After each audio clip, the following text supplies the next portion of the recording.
Whether you're advocating to 2 people or 200 people, that work matters. It's sitting pretty, baby.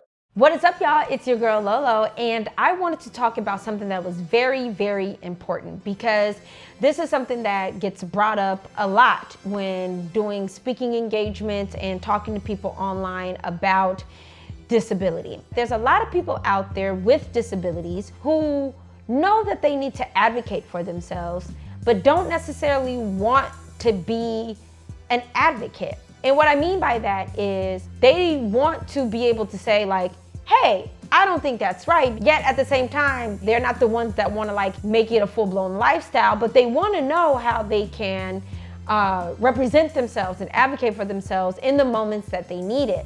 And I thought this was a very interesting topic because it shows the dynamic and the diversity of people with disabilities. Like for myself, I consider myself to be an advocate. Did I start off making content to be an advocate? No.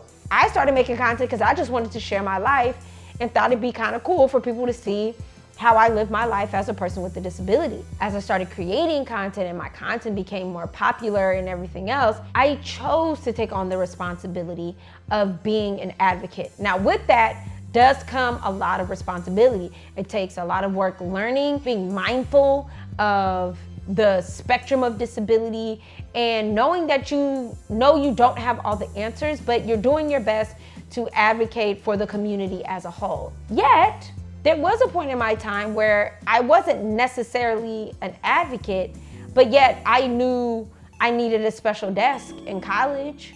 I knew I needed a note taker in high school. I knew I needed things and needed to advocate for myself, but I wouldn't have called myself an advocate at that time.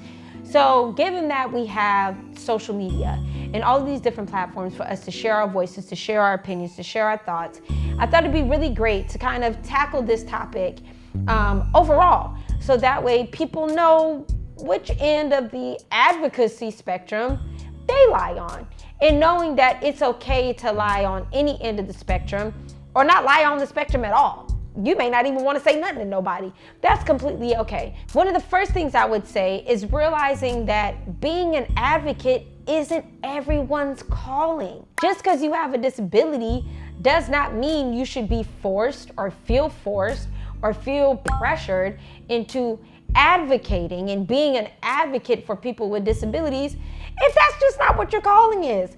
If that's not your purpose, that's okay. Just because you're the only person with a disability in the room does not mean you have to come in with a sign on the back of your wheelchair going throughout the office screaming, I'm a person with a disability, hear me roar. No, you don't necessarily have to be that person as long as you know that you have the power to advocate in the moments that you need it. That is what's most important.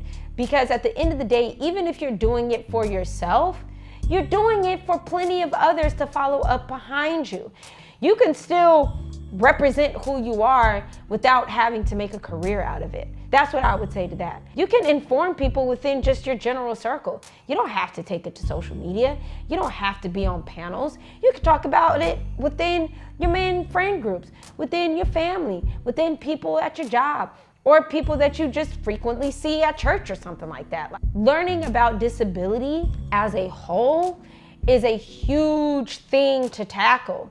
So even though you may only be talking to 2 or 3 people about it, trust that 2 or 3 people could turn into 30 people, could turn into 300, 3,000, and then it could expand from there. And I would also say ultimately, if you're advocating just for yourself or you're advocating for people with disabilities as a whole, always lead with kindness.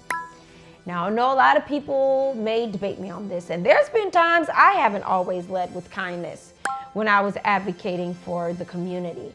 However, I have learned through multiple experiences that when I lead with kindness, the information is ingested from the person who needs to learn it the most, way more and much, I don't want to say more better because that's, but the information is ingested much better. It becomes way more informative to that person when you lead with kindness.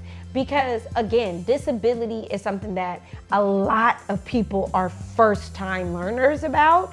And if you lead with kindness, it creates that ability and willingness for people who don't know any better to continue to innocently make those mistakes and learn from them moving forward, so that way they can do the same thing when they are out and about amongst the people that they're around. Because that's the thing, people already assume that people with disabilities live angry, mad lives because they're angry at the world because they have disabilities. If you lead with anger and negativity, then that just further perpetuates the stereotype.